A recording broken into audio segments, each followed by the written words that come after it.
Baiklah, untuk pertemuan kali ini kita sudah sampai ke materi bab yang keberapa ini? Keempat ya. Di semester 2 ini atau di bab yang keempat ini kita akan mempelajari tentang taat, ikhlas, khauf, dan taubat. Yang pertama, taat. Apa itu taat? Kita bisa membaca bersama di buku paket yang kalian atau kita pelajari ya. Taat itu berarti tunduk dan setia atau patuh ya. Taat kepada siapa? Apakah kita harus taat semuanya atau ada beberapa perintah yang kita boleh untuk tidak taat kepada perintah tersebut? Untuk pembahasan ini mari kita bahas bersama. Kita cari tahu dulu ya, taat itu apa, kemudian nanti kita harus taat kepada siapa saja. Yang pertama mungkin taat itu apa? Taat itu berarti patuh atau tunduk ya. Kemudian secara istilah, patuh terhadap perintah Allah dan aturan yang berlaku. Seperti firman Allah pada Al-Quran surat An-Nisa ayat ke-59, bisa dibaca bersama atau bisa dipahami artinya semuanya, yang berbunyi Bismillahirrahmanirrahim.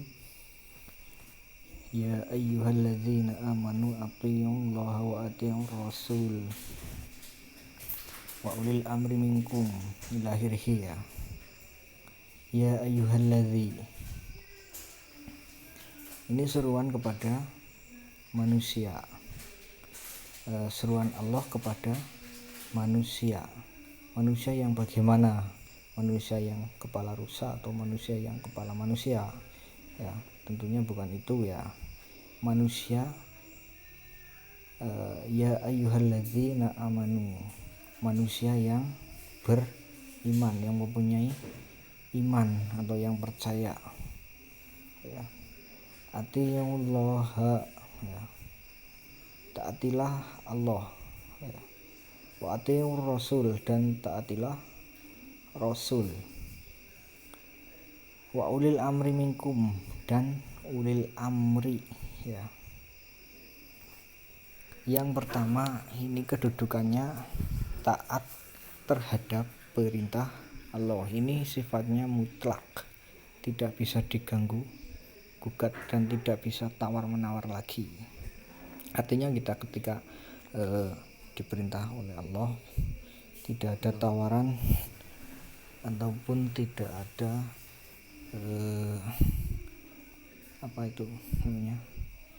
nyang-nyangan, itu sudah mutlak ya. Kemudian yang kedua,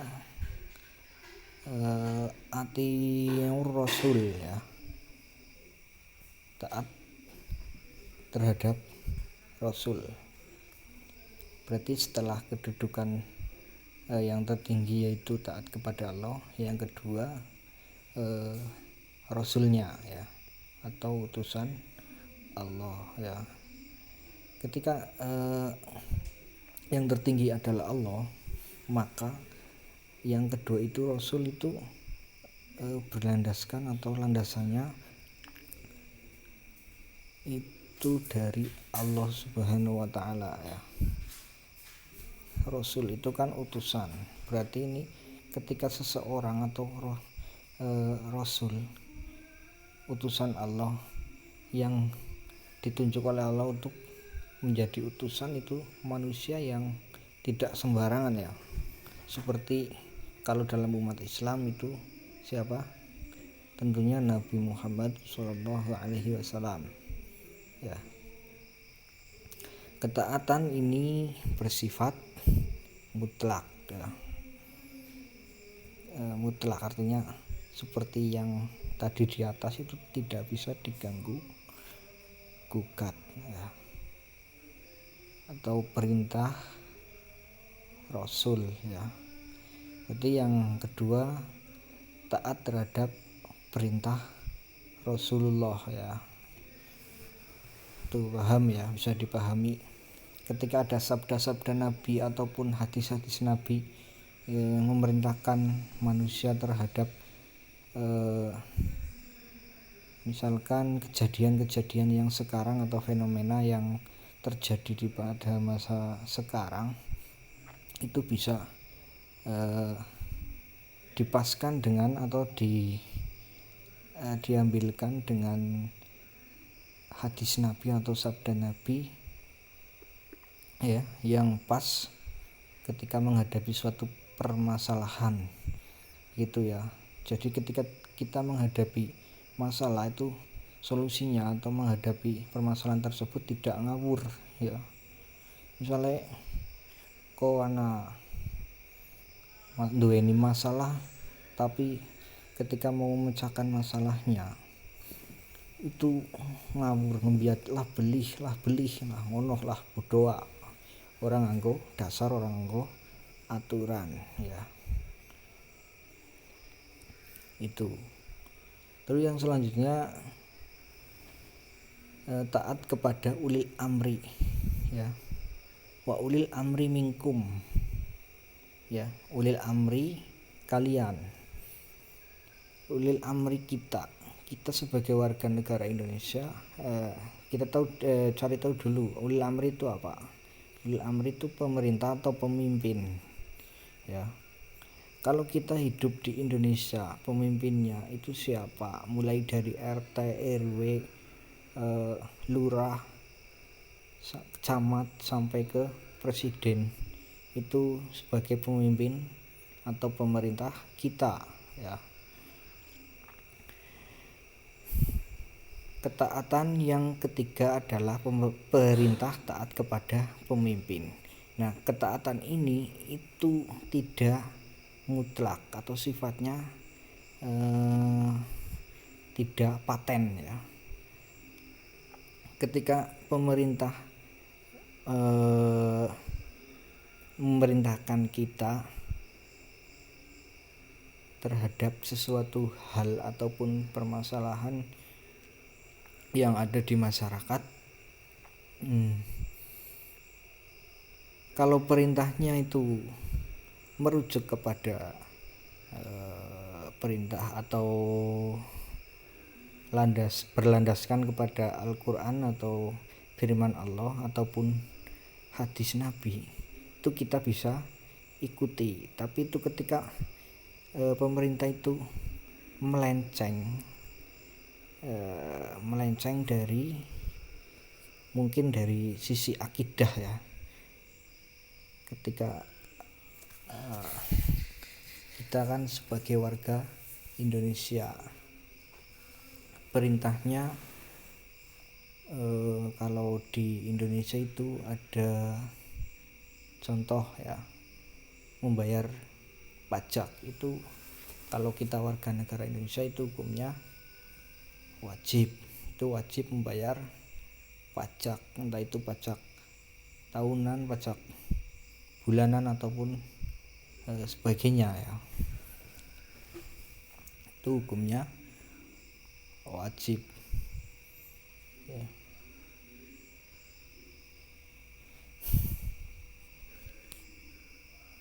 Tapi ketika pemerintah itu memerintahkan kita dengan landasannya itu melenceng dengan dari Al-Quran atau hadis, itu kita juga boleh untuk tidak taat kepada pemerintah ya. Contohnya ya, misal mateni wong ulih yo. Berarti ketika mateni wong ulih ana apa-apa geger setitik langsung patani bae. Wis bebas, tidak dipenjara, tidak terkena hukum ya. Itu kita boleh tidak melakukan mateni ya, atau membunuh ya. Kemudian yang selanjutnya ikhlas. Ikhlas berarti bersih dari kotoran, resik ya. Artinya ya misal, tapi bukan yang dimaksud atau yang dibahas di dalam materi ini. Resik dari kotoran atau bersih dari kotoran ini bukan baju yang dicuci secara bersih ataupun dibilas ya. Namun di sini itu berkenaan dengan hati manusia ya, dengan niat mengharap ridho dari Allah ya. Nih, semuanya itu ketika manusia bertindak ataupun melakukan sesuatu itu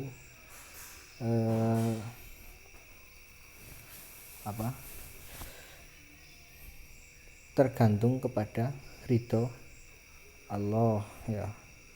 Itu begitu maksudnya. Contoh, ketika kita sebagai petani, semisal ini kita petani itu tugasnya ngapain atau pekerjaannya itu, misal kalau petani sawah itu kan menanam padi ya, ataupun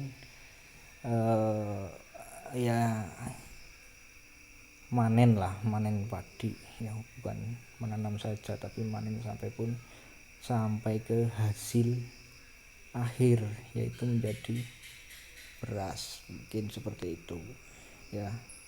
Di sini itu bekerja niatnya mengharap ridho Allah dengan ikhlas, berarti hatinya itu bersih hanya mengharap ridho Allah ya. Walaupun secara di kehidupan itu mengharapkan uang juga ya, nanam padi ataupun panen padi itu kan hasilnya untuk makan, bisa itu dipanen sendiri ataupun dijual ya. Namun untuk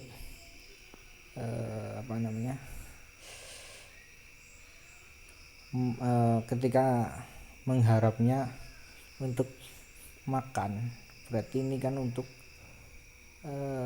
menjalankan kelangsungan hidup untuk mencari ridho Allah ya. Ini maksudnya seperti itu.